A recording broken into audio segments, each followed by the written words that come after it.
I'm on a beach in the Pacific Northwest doing a treasure hunt, looking for a piece of driftwood to make a box from.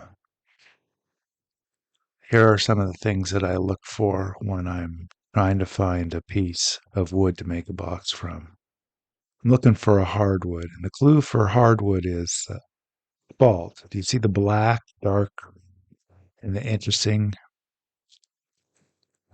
lines on the driftwood? Here's an example. So those dark lines mean that this is probably a piece of hardwood and that there's spalt inside the wood. And I like the spalt is the beginning of a rot, and some of the issue is punk. Now, if you wait till the end of the video, I will show you what I've discovered will make the punky wood very solid. Here's a piece that's a good candidate for a driftwood box. So when I collect a few pieces, I want to cut them open, see if there is spalt and if it makes interesting patterns. Sometimes there's very little spalt and sometimes there's a lot, and it makes very interesting patterns. So here's the one I decided to pick to make the box out of. It did have very interesting spalt lines. So I'm cutting it to length on my chop saw. You might wonder how I'm holding it. There's a jig that I've got that holds it in place. You can see it there. Now I'm going to clamp it in my vise, and I use three dowels sticking up like that, just 3 points of clamp, and clamp an odd shaped piece of wood. Now I really balance how tight I hold it so that it doesn't damage the wood. So the first thing I do is the bottom, and I take a grinder with a sanding disc adapter, and I just put the 5-inch discs that I use in my random orbital sander. So I'm using the same sanding discs. I start off with an 80 grit for shaping. So then I move to my random orbital sander, and I start at 100 grit once it gets over there. 100 grit I still get some shaping out of. And then I flip it over and I do the same thing. I shape the top now, and I make like a dome shape with this particular box as opposed to like a radius along the edge. It's kind of like a cab in rock and working with stone. So here's the sander, and I am going to take and start with the 100 grit and go all the way down to 1,000 grit on the bottom. And the reason I go to 1,000 grit on the bottom is I use blue painter's tape to hold the epoxy that I'm going to pour in to hold the bottom of the box on. But now I'm going to polish up the top to the final polish. Like I said, there's a way I figured out how to make punky wood very solid. And if you stay till the end, I'll tell you about that. Here's the coming up on the final polish. So it's turned out real well. And I'm doing the final sanding, and there's the final result. I polished it to, as you can see there, 3,000 grit. So it really brought the grain out and the colors in the wood. And so the piece we found was absolutely perfect for making a box. Here's where I'm determining top of the crown of the box, measuring a 1/2 inch down, and measuring where I want to cut its lid, so that that's actually the full size of what the box will be, except the one kerf of the lid. And here I go cutting the lid with my chop saw. And I know I need a dust collection system turned on there. And it fell to the ground. Is it going to be okay? That was a close one. Fortunately, it's okay. Now I'm going to cut out the inside of the box. So I'm following the curve of the the shape of the piece of driftwood make the inside of the box. And then I'm looking to where I'm going to enter the blade from the bandsaw in at the most least obvious place. So here I go cutting it out. Now my rule of thumb is I like to cut the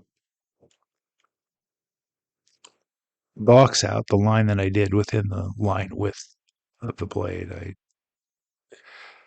I use the pieces to go back into the box. So I need to be as accurate as possible when I'm doing this cut.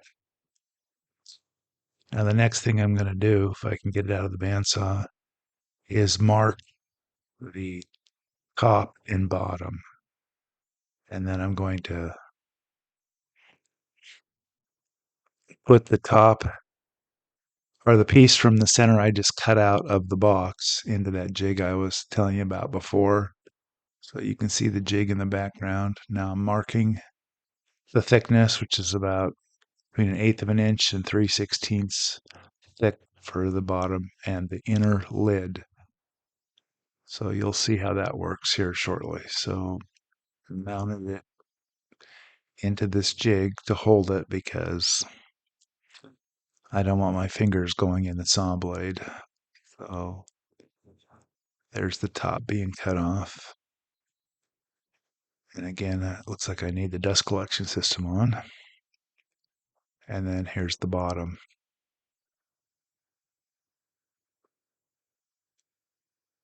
All right. Um, Gluing where the saw blade went into the piece of wood, the bandsaw blade. And I use CA glue. That's a game changer in this type of project. I used to use wood glue and strap it and clamp it, wait 24 hours, but now I can just keep moving. So the blue tape is holding that lid in place so that I can glue the inner lid exactly centered. So when I use it as a lid, the inner lid uh, locates the outer lid to the perfect location. Again, I'm using some CA glue.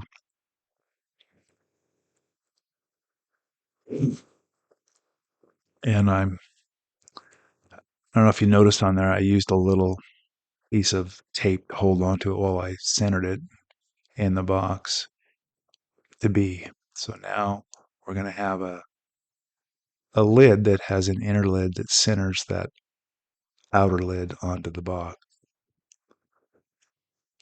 I squirted a little extra accelerator on there so that it will cure. So I hope you can see how that works. See how there's a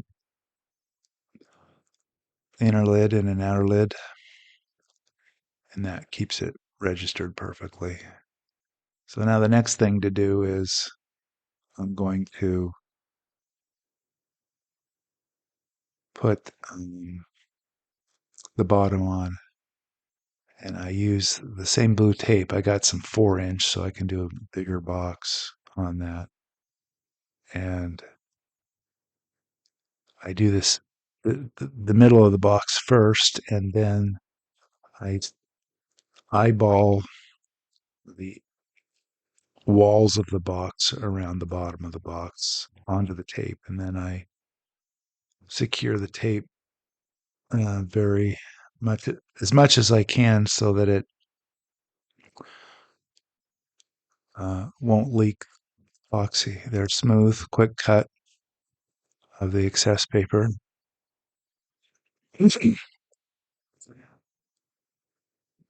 Now it's ready to pour. Gonna stir up some epoxy. And one of those syringes I have there, I forgot to turn the video on, but I use a syringe to put the epoxy in the crack of the box between the wall and the bottom of the box. Here it is all cured, ready to go. That's what it looks like when the epoxy holds the bottom of the box in. Now, I obviously had a little bit of a leak somehow, and it's attached to my uh, desktop, bench top.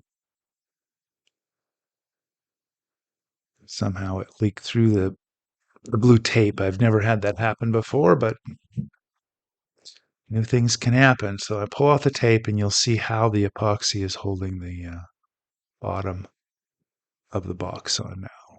Basically, it lines up perfect, but there's the size of the curve from the bandsaw that the epoxy basically fills in and gaps and makes a real solid connection. So my next procedure is to resand the bottom, sanding off the markings and smooth it down. Once again, I'll go to about 1,000 grit. So that makes finish, a matte finish on the bottom. Just keep it different from the top. So I'll go from 100 grit to 1,000 grit. So that's going to be a little bit of sanding here. Yeah, this tool sander with a dust collection system is getting high on my list because I got a lot of. Oh no! It jumped out of the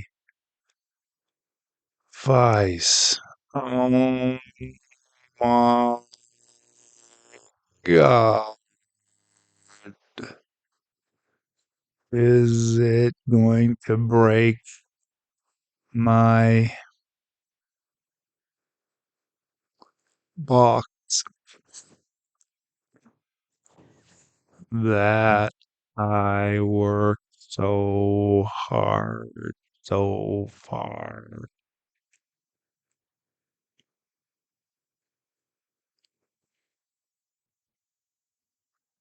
I can't believe it. It didn't break or chip or do anything wrong.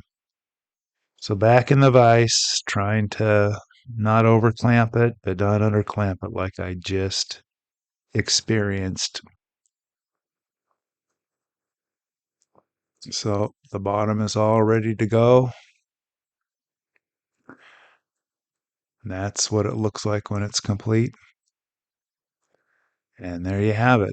Got the lid with the inner lid, and the box is complete. Now, I said if you stay to the end, I'll tell you what I did to make it so I can actually polish a driftwood box to a 3,000 grit. First, I test and see what the moisture content of the wood is.